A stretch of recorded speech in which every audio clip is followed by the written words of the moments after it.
Hi everybody, welcome back or to my YouTube channel. So today's video, I'm going to do a December and January reading wrap up. We're going to talk about all of the books that I read in the past 2 months. I got kind of busy last month, so I didn't really have time to film one of these videos. And I kind of collectively decided that I think I'm going to do reading wrap-ups every 2 months. So there's more books to talk about and it's not so repetitive every couple of weeks making one of these videos. So I've read 16 books over the past 2 months. So we're going to discuss the books I read at the end of 2022 and all the books I started my year off with. There is a couple of 5-star books in here, so let's just get into the video and start talking about these. Okay, I'm gonna set my January pile down for now, but here is all of the books, so let's discuss. Okay, so going back to December, the first book I read in December was Lock Every Door by Riley Sager. This was the second Riley Sager book I've read, and everyone was hyping this one up recently, so I picked it up when I saw it at half price, and I read it, I think in like 2 days, I'm pretty sure. I read this book over the span of a week, but I think I was busy for a couple of the days when I was technically being marked on Goodreads, so I'm pretty sure I read this in only 2 or 3 days. But this book is a thriller. That is mainly what Riley Sager kind of sticks to, it seems, and I absolutely loved this book. Like, I genuinely had no clue where it was going. I started making assumptions and getting into all of these like different thoughts of what might be going on. And then it just like completely had this plot twist that I feel like most people wouldn't be able to tell or like see coming. So it like had my jaw on the floor once it was over. And I feel like a lot of Riley Sager books seem to do that to people. I have read 2 now, and both times I was like processing the books for days after I read it. I liked the main character in this. His books always start off a little bit slow, but it is kind of just like every thriller book. You kind of just have to get them collecting the data and like getting, you know, into the storyline and kind of meeting the character. So like it takes a little bit to get a lot of thrillers going.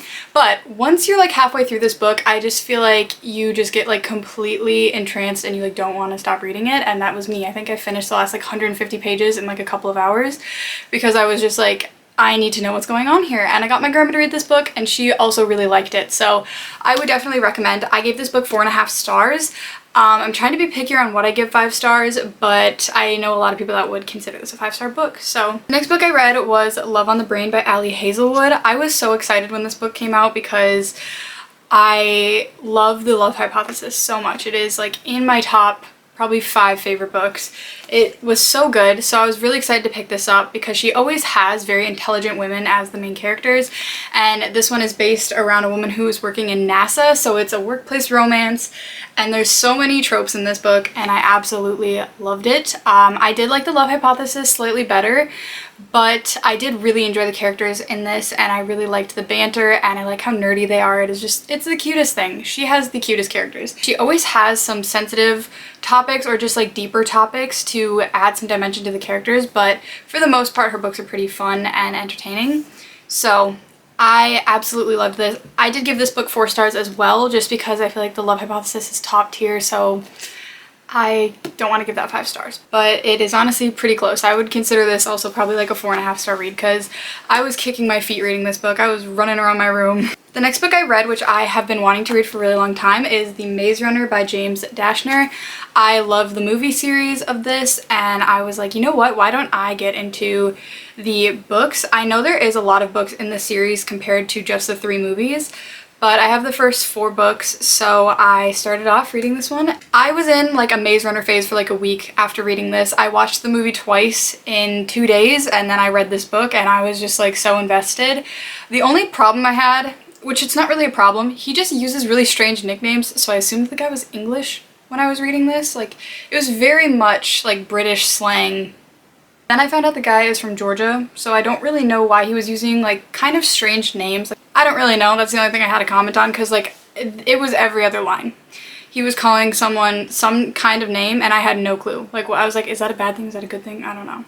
Anyway, I gave this book 3.5 stars. I do really love the movie, so I like the movie better, but it was fun reading this. I had a good time. I'm going to continue the series. I found it very entertaining, and I completely see why it is a very hyped up series. Then I read Reveal Me, which is the 5.5 novella of Shatter Me. I gave that book 4 stars. It was pretty short. I think that was only like 100 pages or so, something around there. So I read it online, but I did give it 4 stars, so I enjoyed it. The next book I'm so excited to talk about is Where the Crawdads Sing. This book is very controversial. The storyline and the author herself, you can read more into that if you want, but I absolutely love this book.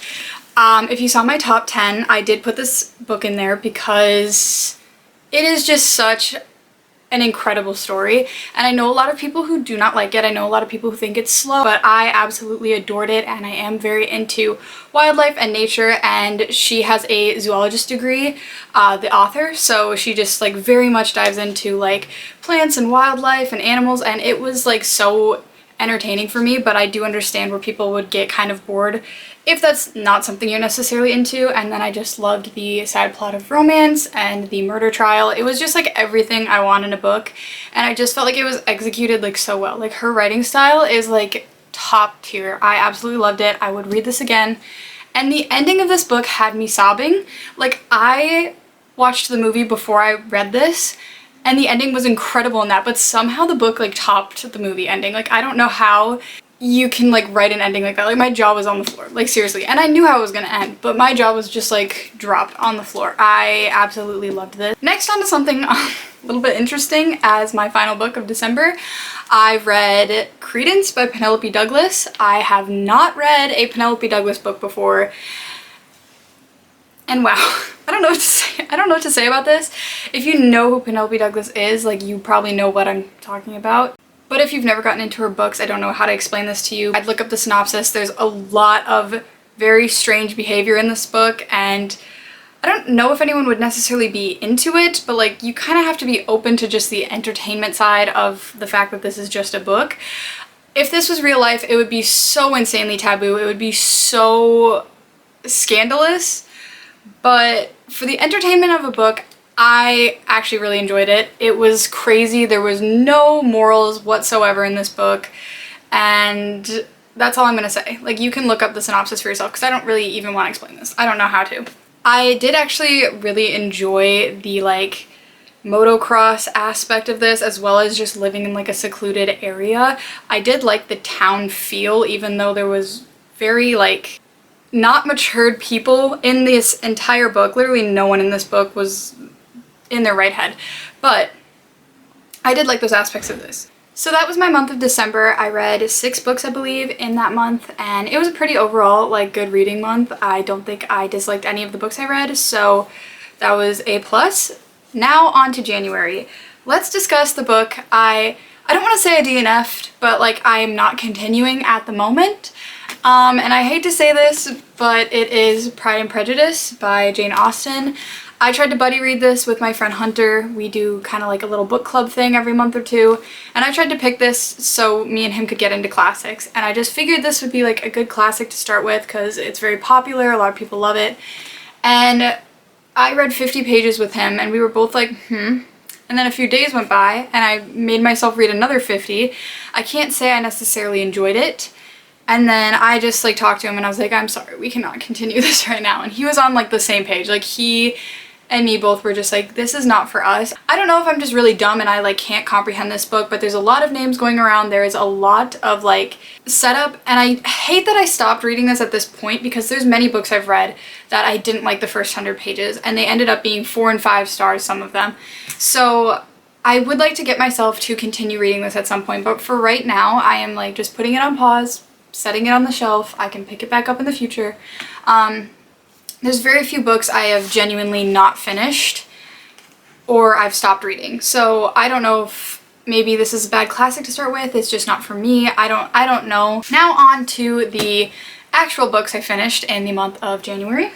The first book I read in January is Imagine Me. This is the final novel in the Shatter Me series, which hurt my soul to finish, but it was very good. I gave this book 4 stars.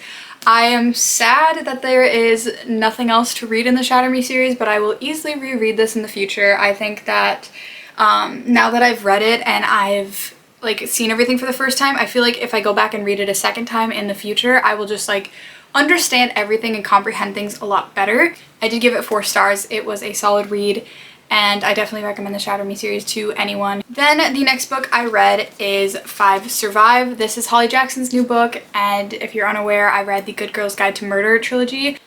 And that series is easily my favorite trilogy. It is so good and I absolutely loved it. So I was really excited when I saw that she released this. So I went and picked it up, and I actually read this book in one day because it starts off pretty fast from the get-go, and I just feel like there's always something going on, so it kind of keeps you interested. It's definitely a good book if you just want to read something in like an afternoon or something. I thought that the plot twists in this were quite good, especially like the main plot twist at the end. I was kind of like, oh, okay, like, I don't know, I thought it was gonna be boring, honestly. The first half I was like, this is kind of just like your classic YA thriller, like maybe nothing's that interesting about this. And then once the plot twist started coming in, I was very impressed, and I gave this book 4 stars. I thought it was pretty entertaining, and I enjoyed it. Do I think it is going to be super memorable to me? Honestly, no. I've kind of forgotten a lot of aspects already about this in a month, but I do remember when I was reading it, I had a good time, and I did think it deserved 4 stars. Then I finally got myself to read Better Than the Movies by Lynn Painter. Everyone read this like months ago, I swear, but I just got around to it. I've had this book for like 6 months, and I just couldn't find myself in, like, I have to be in a really specific mood for like a cheesy rom-com, and I was so in the mood for it at the time a few weeks ago, and I ate this up. I absolutely loved this. It is so cute. I, again, kicking my feet, like, no, this is just, it was so adorable. It was YA too, so I don't think there was anything super graphic in this, and if there was, it was closed door. Like, there was nothing. It's so wholesome, so sweet.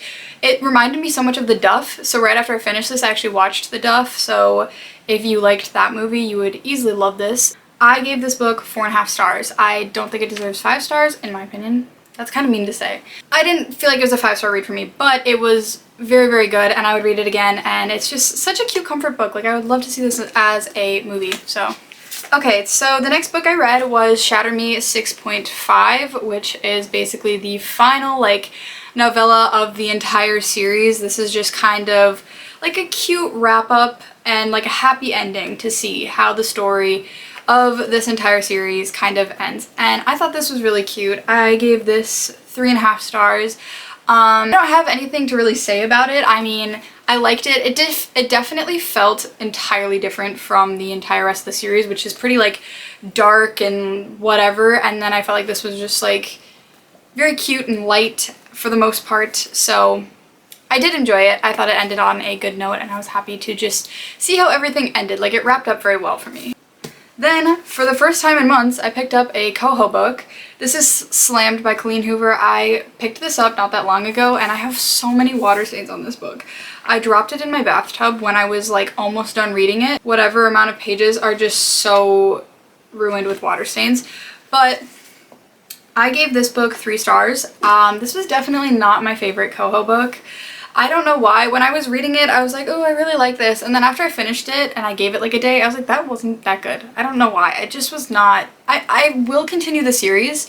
Like, I'm invested enough to see how this romance continues, but I wouldn't like rave about this, and I wouldn't say it's one of my favorites. I liked the poetry aspect of this. And then, ladies and gentlemen, I read The Inheritance Games. This book has been on my TBR for at least like a year or two, and I've had this book for like almost a year, I guarantee it. So long, and I just kept putting it off. I was just like, oh, I'm not in the mood to read it, blah, blah, blah, whatever. Finally, I was like, you know what, you're gonna read this today. So I picked it up, and instant 5-star. Like, I absolutely am obsessed with this trilogy. It is so good. And I love the main character. I love how unique the plot is. If you like Knives Out, check this out. It's very like puzzle, game orientated, and I love reading about smart people. And our main character, she is so smart. I love it. And then she is in like this almost love triangle type situation, like pretty quickly on, and I loved that aspect of it. And those boys were smart, and I loved it. I loved like the royalty. I loved how she like grew up in poverty, and you just see her like finally living this lavish life, and it's so good. 5 stars. This first book was so good. Next book, this is kind of like out of my comfort zone, I would consider, but I have heard a few people talk about it, so I wanted to pick it up. I read The Outsiders by S.E. Hinton, and I have never watched the movie of this, but I was just like, you know what, this is like such a cute little book. it was like $4 at half price. So I was like, we're gonna pick it up. And I read it in one night. It's only like 180 pages or something like that. And it was so sad, but so good. And I like actually was surprised how much I enjoyed this. The first 50 pages, I was kind of confused and I was like, I don't really know if I'm into this. I was super invested. I loved it. So I gave that book 4 stars, and I was actually like, I don't know, I was just very happily surprised that I enjoyed it. If you want something that might make you cry and it's just like short, read that book. Okay, so the next book I read was The Hawthorne Legacy. This book I also gave 5 stars. I love the covers of all of these books, and this one you definitely get more into the romance. The first one is more about like the entire money situation. You can read up on the synopsis, but it's basically more informational, and I feel like there was more puzzles in this, where she starts like actually talking to the brothers more and whatever. That's just how I felt. And there's quite a bit of action in this. I actually really enjoyed this book. So I also gave this one 5 stars because when I finished it, I literally drove to Barnes & Noble the day I finished this to go get the final Gambit, because I was like, I need to like know how this trilogy is going to end. I believe there is either a spin-off book or a 4th book coming out. I do know this book is newer. It came out pretty recently, so everyone was talking about this like a month or 2 ago. So, and I actually heard a lot of negative things about this. I knew a lot of people who were like, this was like a weak link in the trilogy, or they didn't like how it kind of wrapped up or whatever. So I kind of was a little nervous to read this, and I actually did enjoy it. I felt like it wrapped up way too quickly in the end. There was a lot of explanation that needed to be done and like kind of cleared, and I felt like it just kind of like wrapped up in like a couple of pages and was just kind of like, oh, that's the end of the book. And this book was like almost 400 pages long. So like you had time to wrap it up or just make the book longer. So again, I guess I'll have to look into the other book that she's making, but that was the only complaint I had, as I was just like, there was a lot I wanted to know about like the brothers and wrapping this up, and like there wasn't a clear ending in my opinion. But otherwise I did enjoy the plot of this one as well, so I gave it 4 stars. But the final book I read in the month of January is Rock, Paper, Scissors by Alice Feeney. Ignore my copy. I do not know why I have like the European cover, and this, whoever read this before me, like the spine is so cracked, and like the first page isn't even like attached to the book. This is a thriller, drama, mystery book, and I've never read anything by Alice Feeney, but people have been raving about her lately. So I went to Half Price and picked this up, and then I read this book I think in like 2 days. I read this book in literally a day and a half. And I gave this 4 stars. I don't really want to explain the plots. I'm trying to keep plots very brief from now on. And you should look up the synopsis of this. I don't know how to explain it. I'm still processing the ending because everyone was like instant 5 stars and I gave it 4 stars. I thought it was pretty good, but I was very confused. There's a lot of things that I'm still piecing together, and if I keep thinking about this book long enough, little things keep like clicking in my brain, and then I'm like, oh, that was smart. But I did have to watch an explanation video to the ending of this because I don't know if I just like skimmed over to a couple of pages and then I kind of missed something. But when this ended, I was kind of like, huh? Like a little lost. But I think I really enjoyed it. I think. I'm still confused. I still feel like there was some open endings to certain things, but pretty solid book. Pretty solid read. So in the month of January, I read 10 books, and then in the month of December, I read 6 books. So I had a pretty good couple of reading months. I really wanted to start off my year with reading a double-digit number of books since I've only attained doing that a couple of times. I had a couple of 5 stars in the past couple of months, a couple really good reads. Even if a book wasn't 5 stars, I still had like really good reading months and a lot of 4-star books. So yeah. This year I'm getting a lot pickier with my ratings. I'm very picky on what I'm giving 5 stars now. So I'm very excited to see what the rest of February holds, as well as just the rest of my reading year. So thank you guys for watching. I hope you enjoyed the video, and I will see you guys all next time. Love you very much.